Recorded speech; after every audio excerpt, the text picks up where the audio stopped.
awuzwake salibongelela ke lapha likhona emhlabeni wonke jikelele lalele ngalesi sikhathi umbele sibukele nanti kuhlelo ngevephele siyaxolisa ubongani wathela amanzi emthinini yonke kwawonakala vele wasala ngasasebenzi kahle ke siyaxolisa kakhulu kodwa namhlanje sesiphendukile ke ngingazi ke lapha ukuthi kambe ke uDodo wasozawone yini uDJ phambana izinto zethu futhi njengobongani kodwa ngasenani ke umdaweni nxa engafuna umsebenzi vele wenza njalo athela amanzi emthinini sikhona kuhlelo ngisakhumbula njani lapha likhona isikhathi ke bekugodola kulomoya kodwa kungcono isidezi kuyabe kube le dust kobulayo kodwa hayi kungcono linjani ke mangani mami ihlobo zonke Delwenyoni ngiqalisa sibo namhlanje Delwenyoni uthi yena umama wafa ngile 6 years I'm told kwabanzima ke kimi kukhuleni kwami lapha ngoba ubaba vele bengamazi ngathathwa ke ngagcina kokhulu umama seshonile ngasuka lapha ngahlala labo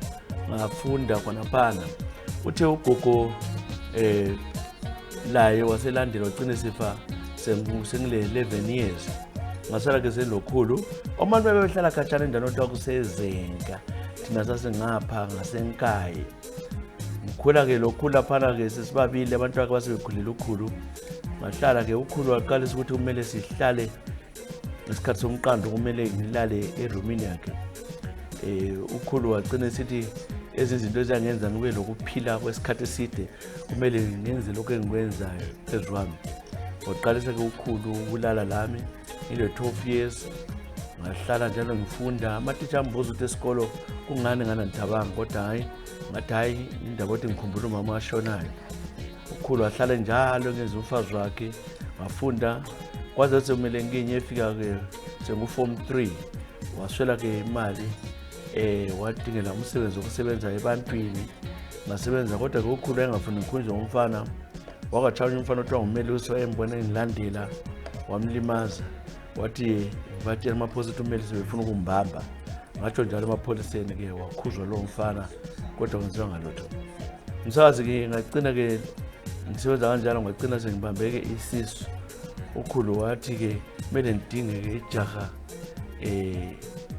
elingandithanda ngilinike leso siso ngangakwazi ngaqala nje ngoba ayevele elobukhwele ngayenzi lutho laye umoya ukhulu wami wasesithi yena nxa kunje kumele ukuthi ngibona ukuthi lo mntwana siyasikhiphisa ke isiso yikusuka kwami laphana ke ngibaleka ke ekhaya ngisiza koBulawayo ngazohlala ke koBulawayo umsakazi kweyindawo eluveve komunye umuntu oyengekhaya sizokhona ukuthi indaba ngilesiso ngamtshela ukuthi umfana obaleke wayegoli ngadubeka ngoBulawayo ngihawula ngisebenza ezindlini zabantu wagcina kufika ke isikhathi ubana ke ngiyeteta uteta kubeletha thezi lapha mbelethele phela indaba ngaphuma lo mntwana ekuchaya indlela zami ke egoli I dumped umntwana duzane leBad Bridge ngabaleka ngabuya lapha eSouth Africa angikwazi okwenzakalayo ukuthi uhamba njani abantu bezicandile lo mntwana kodwa hayi ngilamntwana thisa into leya ngidla ngaphakathi angazi ukuthi umntwana lo ngaphi wayengakhulu ukhulu wafa angizange ngiye ekhaya isihlalo sami sabanzima kakhulu ke from ama 2000 kwaze kwafika ngalesi sikhathi umuntu ohlulekelweyo kakhulu ngicela ke ungitshele izingoma impilo yakhe yabanzima kakhulu ngikhumbula ke umama wami umbezafa ngambona sohlala ngale mama ngicela ingoma kaPamela ethi Sweet Mama Deliwe Nyoni nasi ingoma yakho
Obrigado, mãe, por tudo que estás esperando.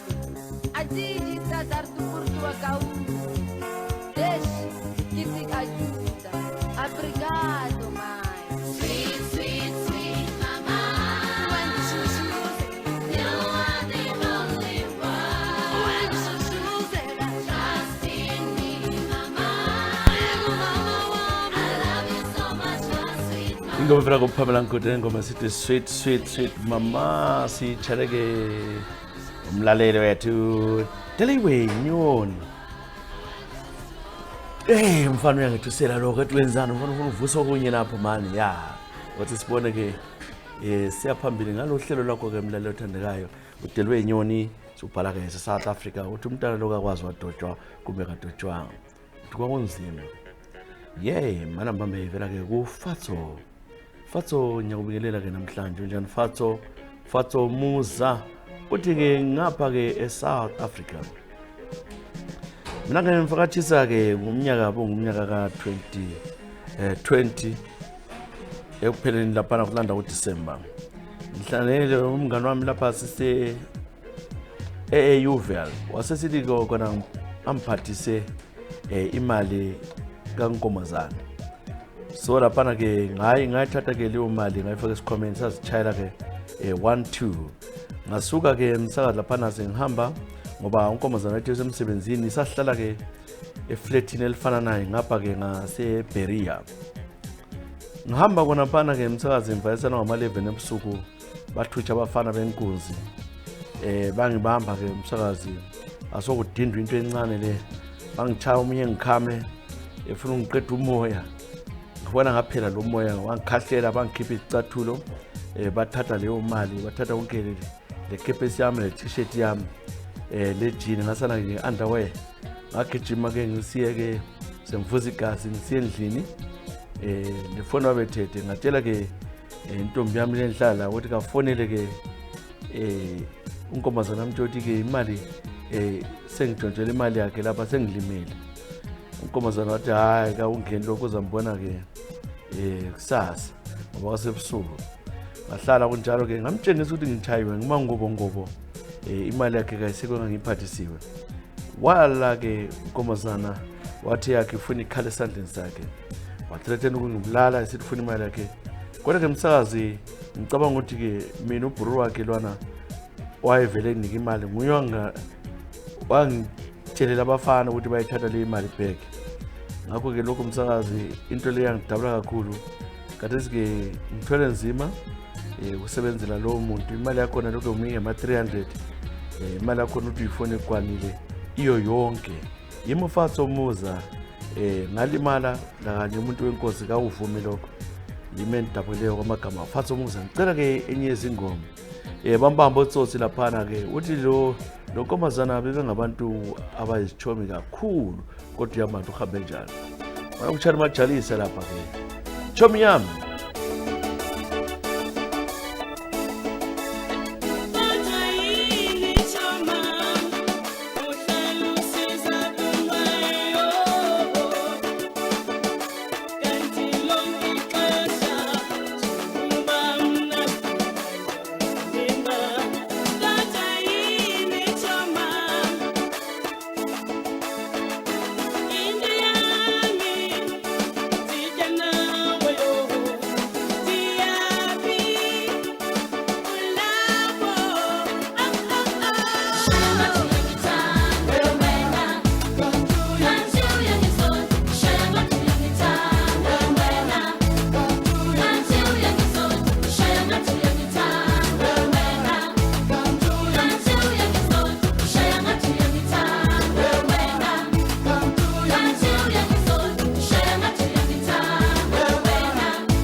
ingoma vela kuPatricia Majalisa ingoma esithi Chomi yami sitheleke fatso umuza khona ke ngasemzansi eAfrika kuthi ke kunjalo mbambe enye afuna uchitha isikhathi evela ke kusenzeni Mhlanga senzeni kunjani ngikubukelela senzeni mamhlanga kunjani mamhlanga yini kanti uMagasela ya Magasela mina ke ngumama ke ole 41 into ezala chisa ngile 35 kwakulo cousin wami ke ngamqamba igaba lakhe siqatha ngoM sihlezi singabangani kokuhle ke manje wele indoda yakhe ke emthando wamagama sisukile lapha saku holidays sisuka ke eCanada saku holiday sahamba siyafika ke eCaribbean kwakukuhle ke sibathathu mina ke indoda vele ngangithi ekhaya ingenamaphepha ukuthi buye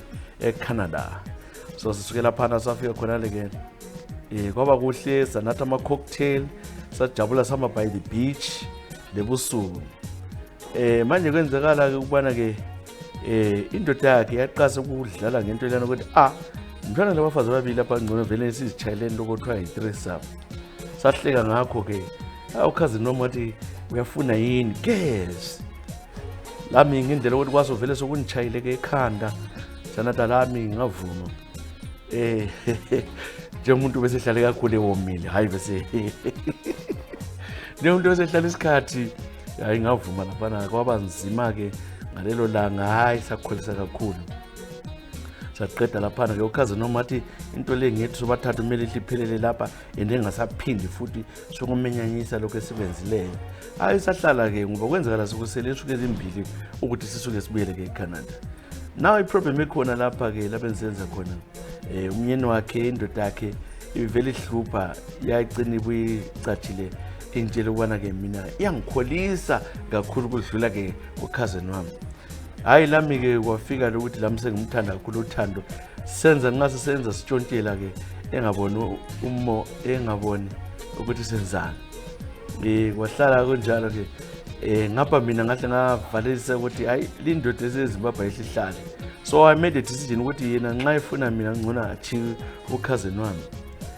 umuntu wenkosi wabalekela umfazi wabuya kimi cousin noma mvukela iJoyce athethisana kwaba nzima lapha abaningi benwasibona la ku social media satshelana konke sithethisana wahlala lami ke indoda yakhe ngicele kakhulu lingaqhama amambizo kodwa la kulifakile wathi kayisilo kahle kahle ilizwe lakho so kuthe kunjalo ke wahlala lami umuntu lo sisinto enzakeleyo ke ngesikhathi sokulama lockdown injalo yabaleka yabuyela emfazini wayo futhi I'm ready to fight and into le yangicaphula nxa kunjalo kuzofa umuntu indoda ngiyami le imusoneni Mhlanga ngapha ke eCanada ngiyakutshela Sonya lifungela lobabili nxa selibuyele bona ngani kuzaba lula ngiyakwazi la bantwana ababili lonke kodwa ke lokho ngithi mina kuzaphela kuphela as long as I'm alive imusoneni Mhlanga wayihawukela indoda omnikazi wachinga umama uyifune phasi phezulu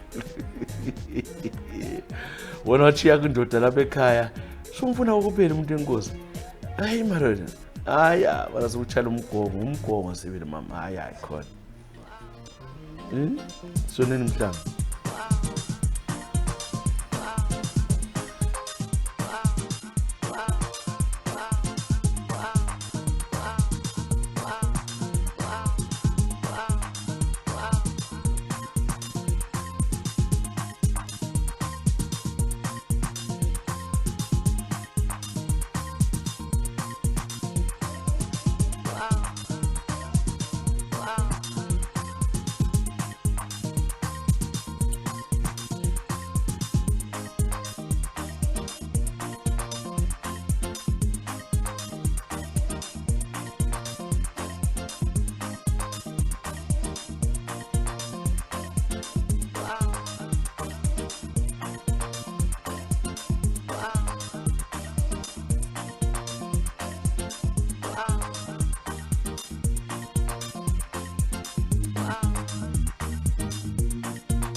Ngoma phela ke Mob Jive Party ngoma sithi Mgongo sitshela ke sona imhlangano ke khala ngendoda. Oh, it was a temporary measure mama. Waphiwa lokho kuphiwayo kumele wawusuthe lapha nala udinga umuntu wakho. Akho uwomela George. It was a threesome. Hey, khona. Ngena mbambe evela ngunyasha. Yes Nyasha. Nyasha Ncube. Nyasha Ncube siyakubingelela. Unyasha Ncube ukuthi mina chisa ngile 33 years. Bengihlala ke koBulawayo lapha engikhule khona ngihambile ngafunda ke eLupane State University ngagraduate ngo-2021 hawukathesi. So into khona yenzakale ukuthi ke mina kulo mali mami ke Mandla usuke wasengilinka lo muntu othi uzangigcina ngapha eCape Town. Athi umngane wakhe bebe bonke eUniversity of Zimbabwe kudala. Hayi ngafika kuhle kubhuti ngazombona lapha ngibiza bhuti lo muntu. Ubhuti lo ke igama ke ngithemba ngasedladleni laye. So ngifile lapha ngaqalisa ukuthola ke umsebenzi ukubamba ngasenzele NGO lapha ke eCape Town. Into ehluphayo ke manje ke uThemba uyazama ukuthi angikhwelezele despite ngibiza bhuti njalo ke unentombi yakhe. Imali ukuthi ukwenzelani ukuthi angenzela ngikhulile mina ngiyazi into engenzayo. Wabuya this guy from Zimbabwe osebenzayo so ngase ngandithandana naye. So it happened ukuthi into ekonenzakalayo ukuthi wagciniselwa lo mfana lo emtshela ukuthi there's no way athanda nami. Manje ngimbuza ukuthi kethi why yena ngibhuti wami ngaze ngafanele imali ukuthi kethi manje umngane wakho uyangikhelezela lapha uhamba njani. What has protected me egoli yakwazi udungwetsotsi. And then what happened on the night of January 21 wangingenela ngeza. He tried to rape me. What imkhise phela ka1 tried to rape me. But as strong I was, despite being naked, sadly sana upana endlini. I took my things ngalwa la lapana wazamutha ngcini but ngaphuma. Then when I went to mapoliseni, they didn't believe it. Amaphosa ayekela. That's why I left the house. Into ezela mhla 21 January chisa nazoza ngafaka ikhohlwa. I'm in pain. Ngibuhlungu. Even my own uncle doesn't believe ukuthi his best friend tried to rape me. Yimi ke odabule unyasha Ncube ngilapha ngase Cape Town. Ngicela ke ngichalenge izingoma. Abantu bacela abantwana bagcinwe kodwa hey bese okusima sokubheda. Umuntu sephiswe lo ihlobo akukho right. Ngicela ke ngicela izingoma eziningi ezakudala ezathandwa ngumama landla nxa ngithola kaZola ushosholoza ngajabula kakhulu. Nase shosholoza Nanguzola Nyasha Ncube.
dilisiwe umsebenzini usimona ulale ekhadboxini umntwana udlele edeadboxini ugogo ufele empeshenini.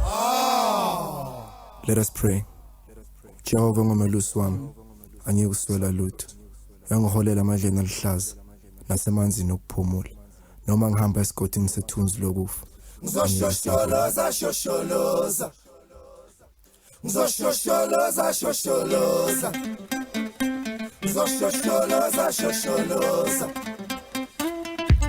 No matter what they say to me, no matter what they do to me, ngizoshosholoza shosholoza. Ngizoshosholoza shosholoza. No matter what they say to me, no matter what they do to me, ngizoshosholoza shosholoza. Ngizoshosholoza shosholoza. No matter what they say to me, no matter what they do to me, ngizoshosholoza shosholoza. Ngizoshosholoza shosholoza.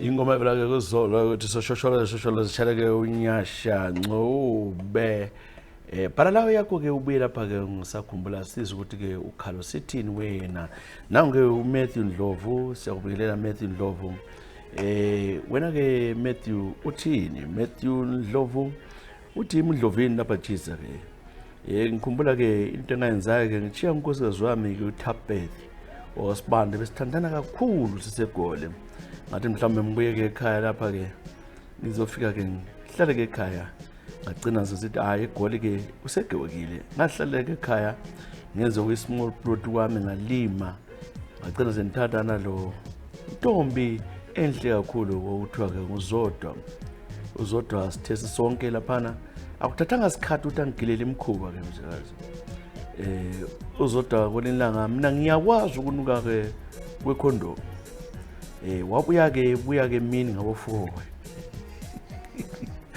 ngithe ngihlezi laphana udloka ke phambi kwami ekhulule igqoko laphana ngezwa ke ismell secondom ukunuka kwabo mama ngiyakwazi kodwa lokana ngiyalazi icondom lelana kuthiwa ke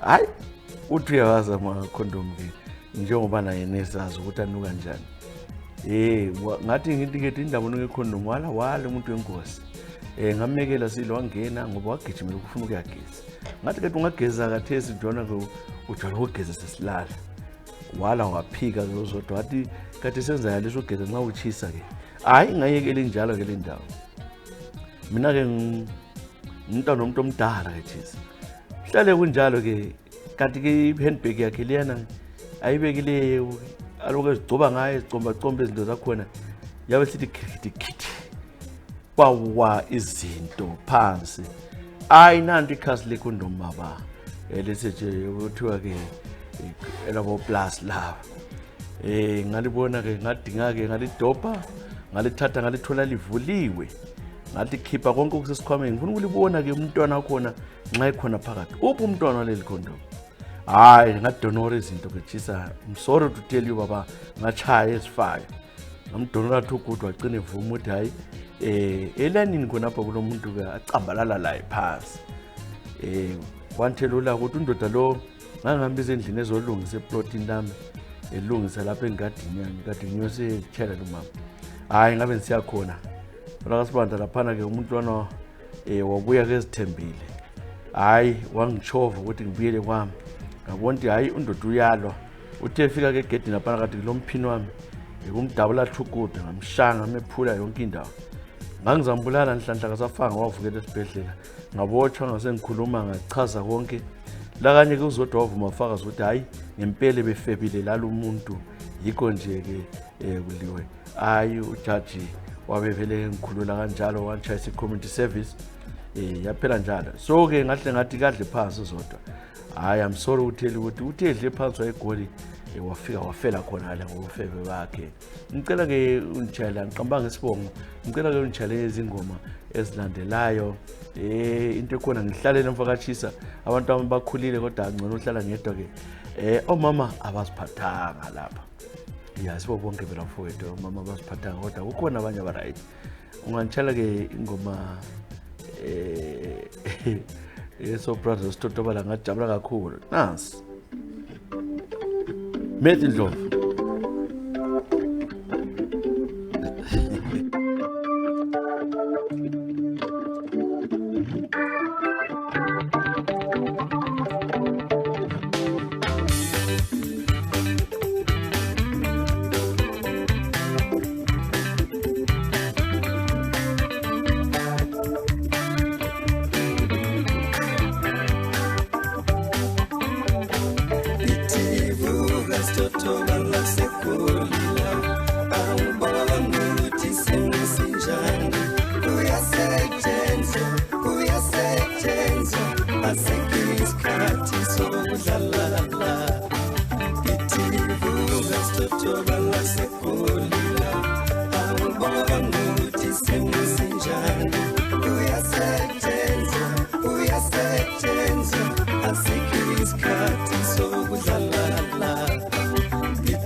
Cuando ngaziatuma kwanyama kayipheli phela mazinya ndoda vuka sithothobala egole Gauteng wemntanami cuando ngaziatuma kwanyama kayipheli phela mazinya ndoda vuka sithothobala egole Gauteng wemntanami cuando ngaziatuma kwanyama kayipheli phela mazinya ndoda vuka sithothobala.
Soul Brothers of South Africa ngoma esithi sithotobala sitshela ke uMatthew Ndlovu.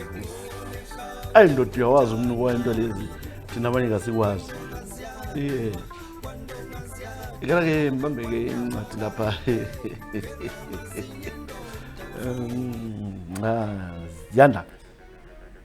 Ziyanda kunjani Ziyanda ngobani? Email yakho ngabani?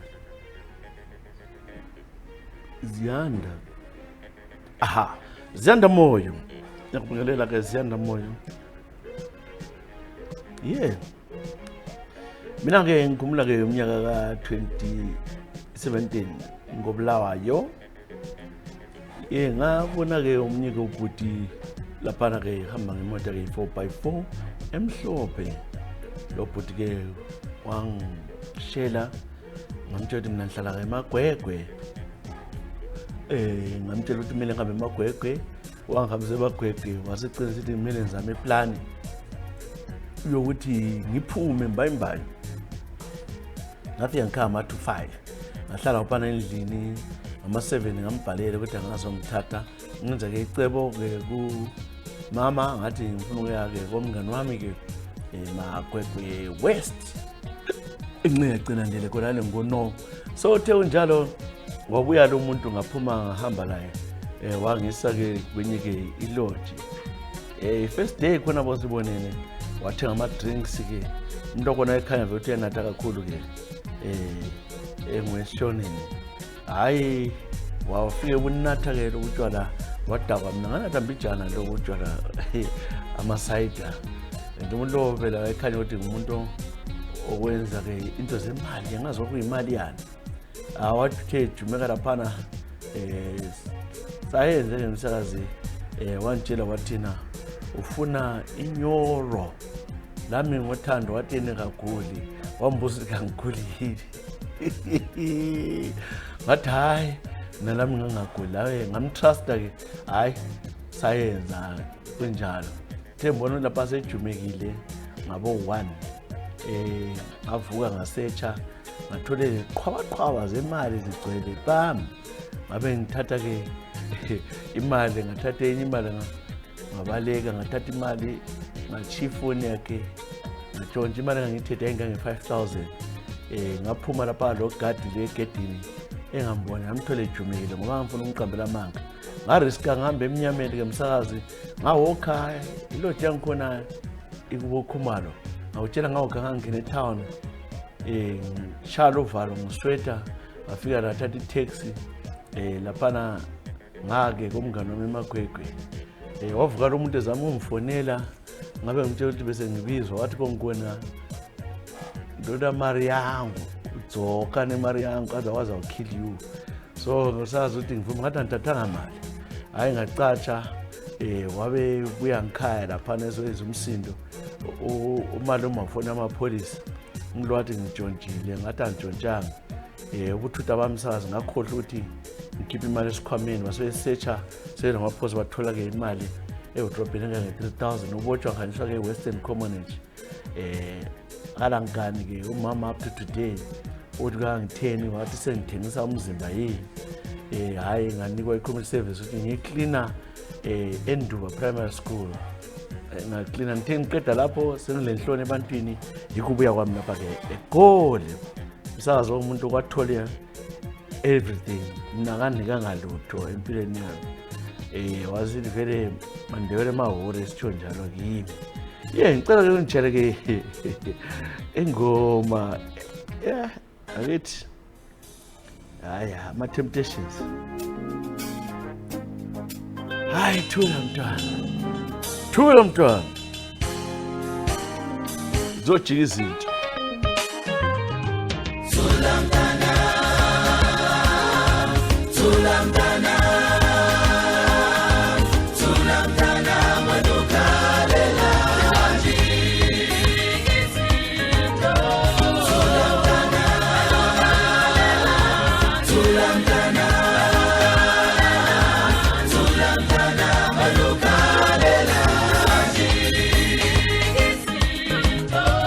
Sola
Uma-ke mnandi ingoma yensi ingoma ethi ziyojika izinto ziyitshaleke ziyanda moyo wazama ukudla-ke imali yomuntu ongadliwayo kanti andoze umtshengisile ngini futhi kodwa ubuthutha bakho kodwa ziyanda lawa awubante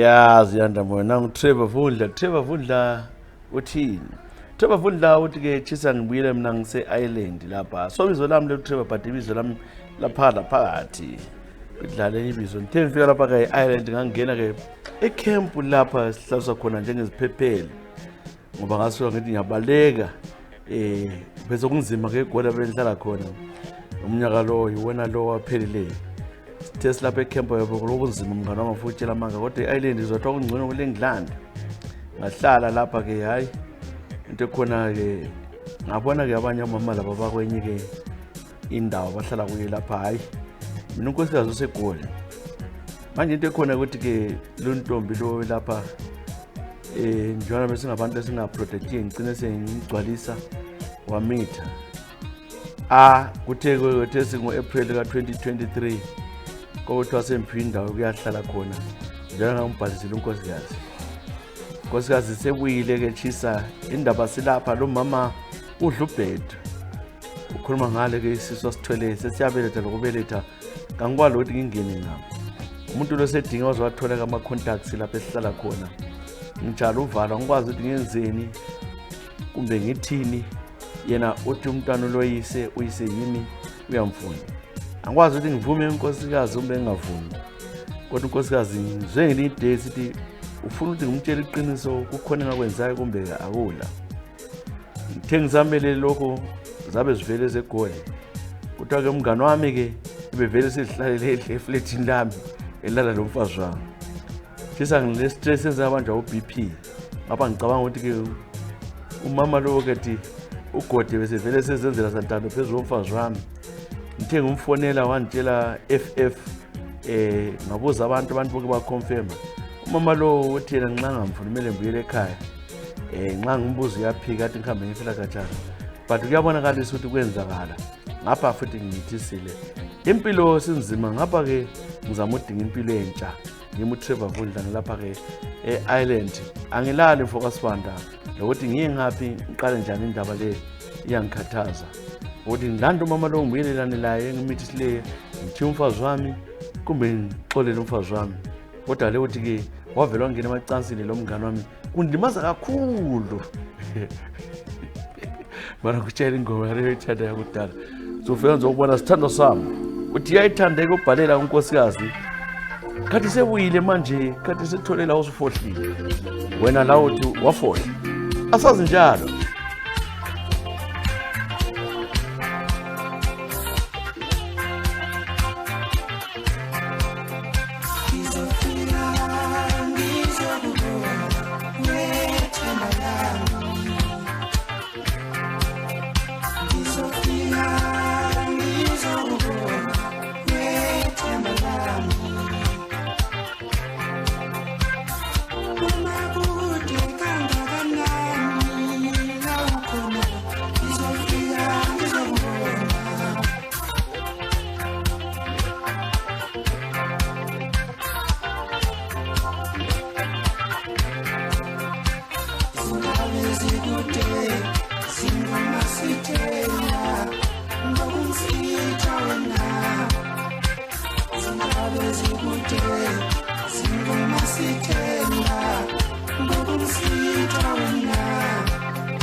ukufika kuwena themba lami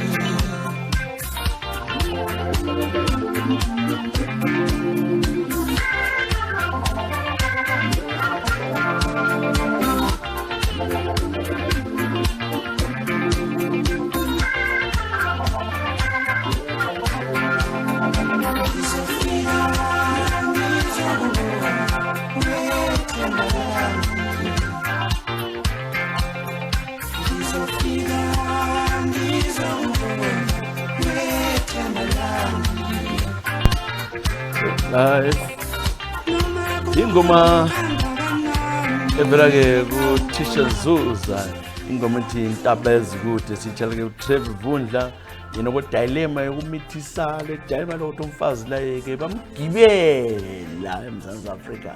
Into le iyamphumbanisa ikhanda yenza ukuthi ahlanyele umuntu wenkosi. Manambambe-ke yokugcina-ke namhlanje evela kuPamela Mpofu. Uthi umnyaka ka-2012 ngise-South Africa Chisa. Mina ngimuhle sibili ngingadila ngisebenza nama-Nigeria sichama stolen checks, sichaya imali egoli, ngaze ngathenga le ndlu. Kukuhle baseqasha ukuthi ngingenele entweni yokuthi ama-drugs. Mina lo Sophie sabizwa-ke yibo ukuthi sihlale phansi befuna-ke sihambe lakho siqonde-ke okuthiwa kuse-Malaysia. Sakuvuma batshela ukuthi kumele sibophe izinto ngani simithi njalo sesingeneka sonke eFreematini siyangena amalanga siyangena ngezikhathi ezijeneyo different airlines siyahlana eMalaysia abayenza into abayenzayo ogaraba uSofu wathi asambe gezi hayi mina uvalo lwangichaya chiza ngifuna ukutshela manga ngavuma sibili kwathiwa nasilama 50,000 ngasifika eMalaysia.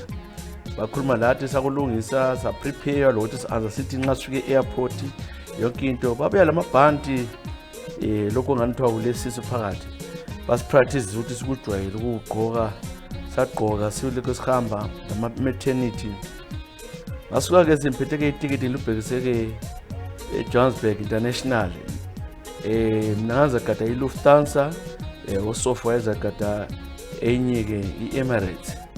Sithe sifika laphana ke inhliziyo yami ngangena etoilet then ngathi ngene etoilet ngaphambana lo muntu njengomama wami kanye umama esithi ngithe buyele endlini yazi ngaphuma ngilandela phandle etoilet ngimkhangele ukuthi ke umuntu lo ongani ngumama othe buyele endlini uyekela into le ngazama umsakazi ikhanda qasa ukunitshaya ngithi ngiyaku-check in ngiqasa ukugula yikucina mphuma wami laphana wagada ke uSophie ngamtshela ngisahamba wagada uSophie wahamba waye eMalaysia khona ngale.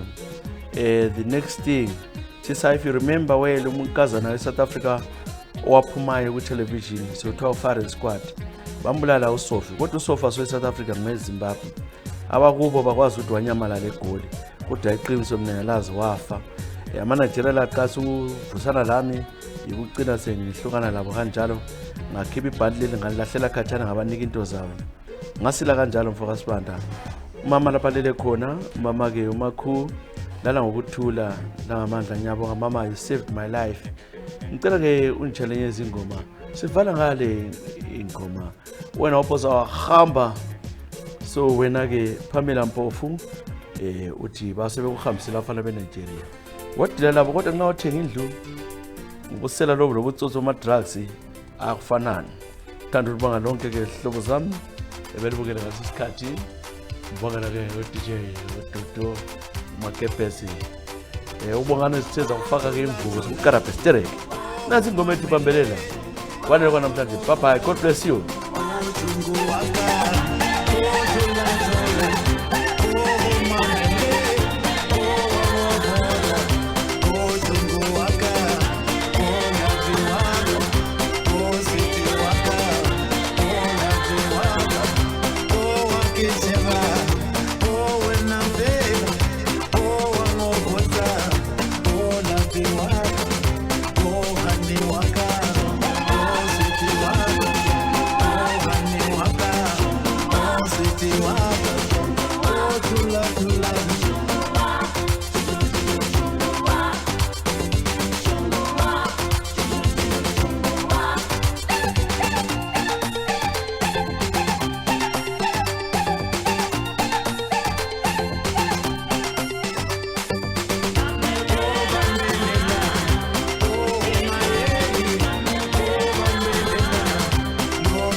city, there we know nothing.